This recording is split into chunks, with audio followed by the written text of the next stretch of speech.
Si vous deviez regrouper tous les besoins fondamentaux en 3 entités générales, lesquelles seraient les plus représentatives?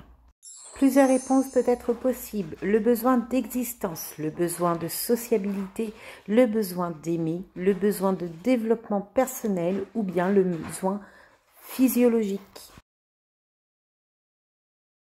Les bonnes réponses sont la réponse A, la réponse B, la réponse D. Le C et le E sont des fausses réponses.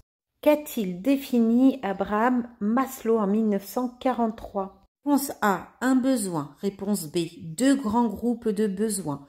Réponse C, 3 grands groupes de besoins.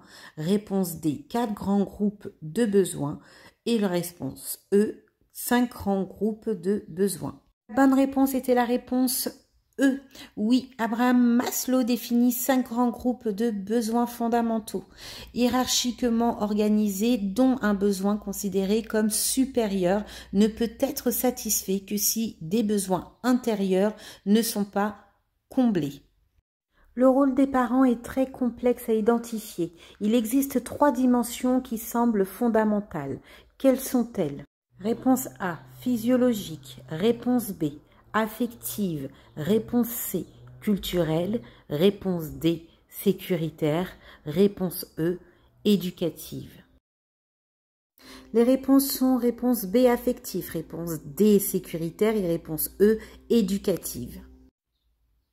C'est parti pour le premier cas. Je vous invite à mettre sur pause si vous ne comprenez pas ou sinon vous l'aviez épinglé en commentaire.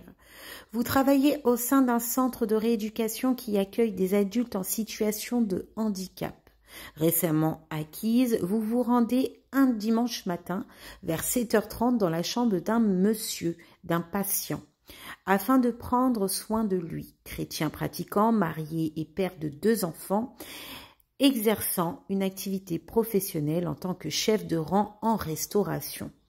Il est récemment arrivé dans le service car il est atteint d'une paraplégie secondaire suite à un accident de la voie publique.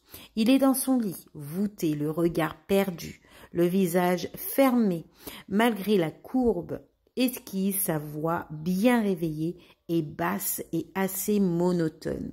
Il vous salue. En vous entendant rentrer dans la chambre, il évoque une plainte de sensation de chaleur physique et de courbature. Dites-moi après cela quels sont les besoins que vous allez l'aider à combler. Autre question, qu'allez-vous vérifier? Une autre question, quelle action allez-vous mener? Le premier besoin, ça va être tout simplement de maintenir la température du corps dans la limite de la normale. Donc on prend les besoins de Virginia Anderson. Pourquoi?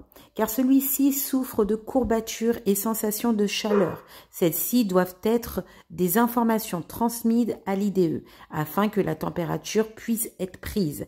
Bien sûr, il va falloir que vous preniez les paramètres vitaux de ce patient. Un autre besoin, s'occuper et se réaliser. Pourquoi je dis cela? Car celui-ci est hospitalisé. Cette personne ne peut plus exercer ni ses rôles ni ses responsabilités. On doit être capable de favoriser dans la limite du possible son sentiment d'action sur son environnement habituel. On peut par exemple l'inciter à appeler ses enfants, voire autres. Il y a également le besoin de communiquer. Pourquoi je dis cela? Car celui-ci est hospitalisé et ce besoin est, comme on dit, fondamental. Pendant vos actes, vos actions, le patient va être gêné dans son intimité. Il doit bien évidemment être informé de ce que vous faites. Il doit pouvoir donner son accord pour continuer à être dans un fonctionnement proactif et non passif et tout subir. Faites super attention à cela. Il y a également être propre et protéger ses téguments. Pourquoi je dis aussi ceci? Parce qu'il doit participer à sa toilette. C'est non seulement maintenir l'intégrité de la peau pour pratiquer à la prévention de problématiques comme telles les escarres, de brûlures et donc de complications. Mais c'est aussi commencer l'apprentissage pour le patient d'une nouvelle façon de percevoir, si vous voulez, son corps, auquel il devra prêter une certaine attention. Boire et manger aussi est un besoin qu'il faudra combler. Maintenir une bonne posture, car la posture et le changement sont des préventions minimales à l'apparition d'escarres, mais aussi aux problèmes dorsaux. Pratiquer sa religion et agir selon ses croyances. On dit que ce monsieur est chrétien pratiquant. L'élimination ici est un besoin aussi à combler. Pourquoi? Parce que n'oubliez pas que ce patient est paraplégique et donc l'élimination est particulière. Elle nécessite parfois un sondage qui sera appris au cours du séjour par l'intermédiaire de l'infirmier ou l'infirmière. Allez, un petit dernier besoin, après je vous laisse tranquille.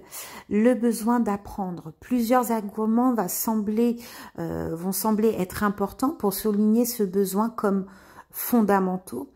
Le premier caractérise l'autonomie ainsi que l'indépendance, soit encore la liberté des choix et d'action. Et ça, il faut vraiment le prendre en compte. En effet, faire à la place est parfois une obligation de soignant en fonction des situations d'accompagnement. Ceci dit, les psychoéducations a des preuves qu'on dit scientifiques suffisantes pour affirmer son intérêt dans l'amélioration du sentiment d'efficacité perçu.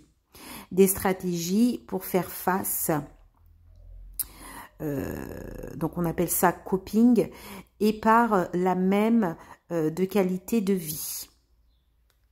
Le second argument réside dans l'idée que les stimuli semblent nécessaires pour tout individu, notamment pour maintenir ses capacités cognitives.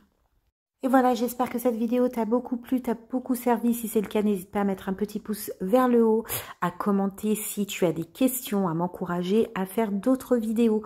N'oublie pas, tu as le lien de la boutique en ligne qui est dans ma description, voire même épinglé en commentaire.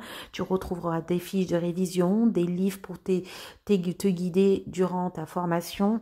Et tu pourras également prendre un rendez-vous via directement mon site si tu as des lacunes et que tu souhaiterais y travailler. À bientôt.